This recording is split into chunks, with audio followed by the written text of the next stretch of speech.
G'day. Tiny here from Off Tap Brewing. Just catching up on some reading. No, the book's not upside down. I was reading the homebrew section.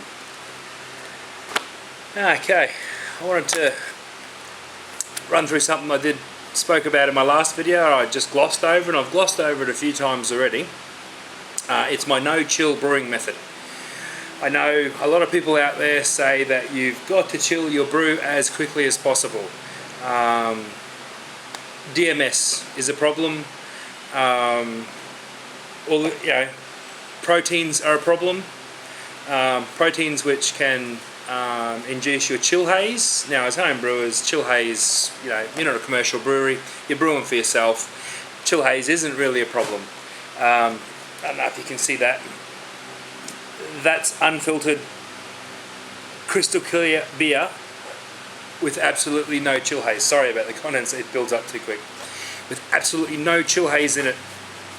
I use the no-chill method for that. The no-chill method is fairly large in Australia. I've bought off other people this way. That's how I got into the all grain taste, from the kid in kilo to the all grain. And when I say kid in kilo for you guys out there, I mean the tin of malt liquid extract flavoured with a kilo of sugar. And I used to dose mine up, do 1.5 kilos, 2 kilos of sugar to really get the original gravity up there. So might as well jump straight into this video. First prop, my no chill cube. This is a 25 litre one, and I use them over and over. I've never cleaned this with Sani Clean or sterilised it or anything like that. That's just my way. After I finish pouring this into my fermenter, and you've seen me do that in videos, and that aerates my wort extensively. Like, I get good fermentation starts off just doing that. Just tipping this straight over into the fermenter and letting it go glug, glug, glug, glug, glug, glug, glug into the fermenter. That's aerating my wort. The hot liquor that goes into this is enough to sterilise and kill all bacteria. And that hot liquor just comes straight out of my hot liquor tank. And I pour it straight in here, and I fill it to like on here, on these. That's your mark. That's your 20 litre mark, or that's our 25 litre mark. I fill them to about here because, as you know, or you probably don't know, your hot liquor has an actual reduction as it cools of about 4%. So basically, you take your total volume and times it by 0.96 or something, and that works out your excess. I just fill these to the top, and with the tube in the bottom and the protein matter that coagulates and falls out, you roughly get your 20 litres. Okay, well, you're 25 back here now, and I've even found, look, it's my old mash tun. Little tap on the side. I just use that now as a stand to put things on, like that. And my old boil kettle, which is my brew in a bag brew kettle. Yeah, a little bit of water in there. I don't know if you can see in there. I got a little thing in there to strain hops and stuff out of it. But that's my old boil kettle. I installed the mash master on the side. These things are great. You can see all the rests, B-glucan, and then down to your ale and lager pitch rates, and your lauter, your mash out and sparge. It's got a lot of information on it. They're pretty good. And I changed out the little gay tap they had on there, a little plastic handle tap for my stainless steel ball valve, and a tube.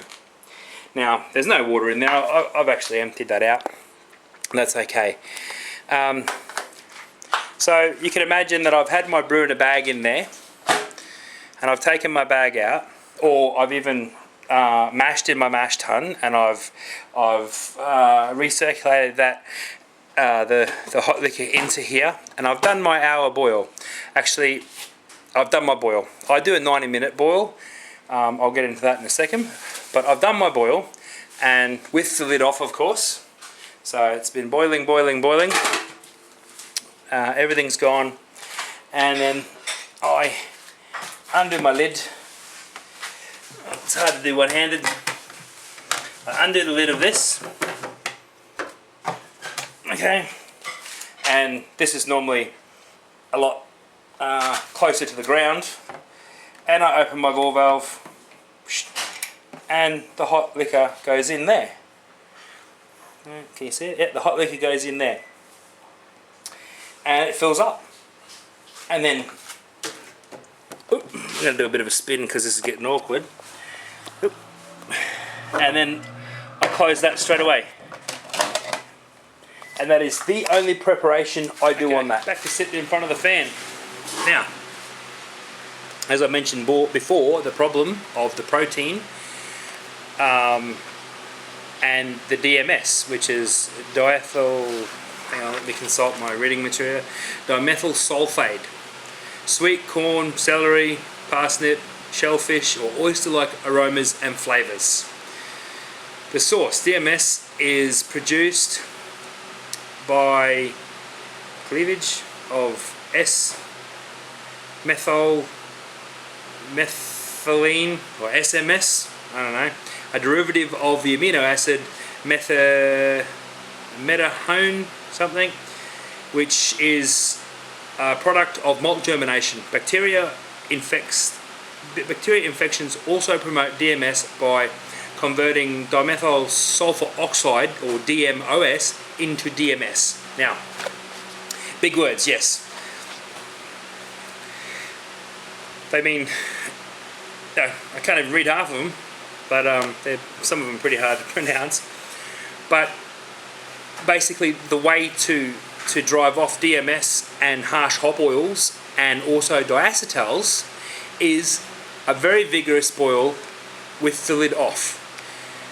That will put a scum ring around the top of your pot. Hard to clean, that's the good thing. That's all the stuff you want out of it. So dimethyl sulfide and diacetals, they can come from other places. That's another subject for another time. But dimethyl sulfide isn't a problem because I do an extended boil.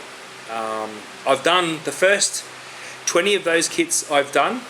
I did a 60-minute boil and I still had no problem at all. But I just by chance I did a 90-minute boil just to see what it would be like, and I found a better result on the build-up on the side of my lauter tun, so my hot liquor tun. So I do it all the time now. I do it like that all the time. I still pitch, I pitch my bittering hops at 60 and blah blah blah. I still kept my recipes the same. I just added that extra time in and compensated with a bit of extra sparge water. Sorry, getting a bit dry.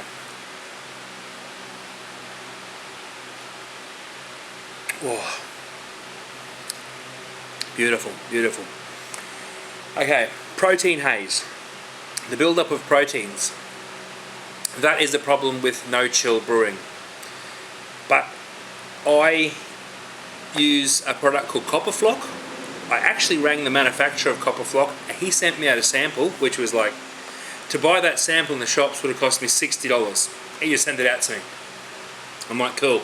I'll be using that for months and months. And also, the best thing he sent me was the how to use this properly pamphlet or information. And what I was told was to just scoop it, use between this much and this much, and in this much of boil, blah blah blah. But talking to the manufacturer, he said his product is an industrial strength flocculant, and it needs to be pitched at the right amount. You don't have much leeway with it, and you have to prepare it before you do your boil. So I prepare mine in the morning after I've done my mash in and all that sort of stuff. I then go and prepare my Copper Flock and let it sit and coagulate for the next 2 hours, 2.5 hours, whatever, how long it takes. And it does a really, really good job. As soon as I pour that in there, I can see it instantly grabbing hold of proteins and joining them together into little floaties. Those floaties then are transferred from the liquor ton into the clearing cube. I call them clearing cubes here, but the no chill cube, or I don't know. I don't have a name for them really. I'm going to call them clearing cubes. The big 25 litre cube. Clearing cube. Right, giving it a name. Andy, you know what I'm talking about? That's good. I know what I'm talking about when I mention it.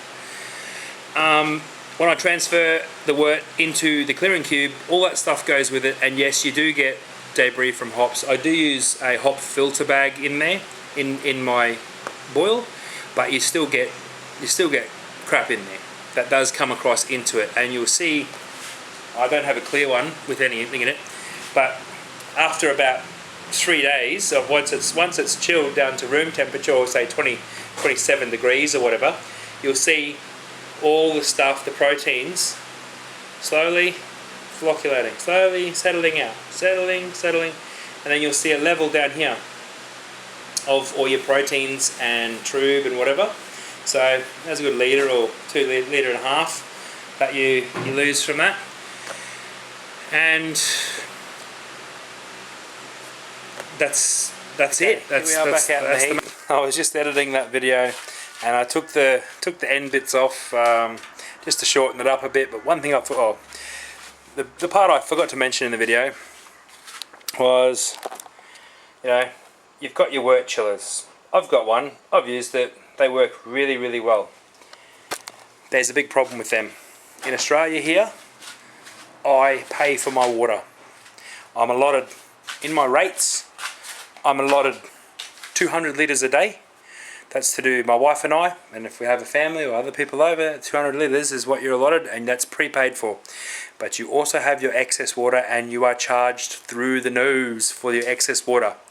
The way I combat that with other ventures I'm into is my 1,000 litre water tank, which sits with stagnant water and a bleach mixture in it to keep the algae from growing in it. So that's been sitting there for, I don't know, probably 2 years now.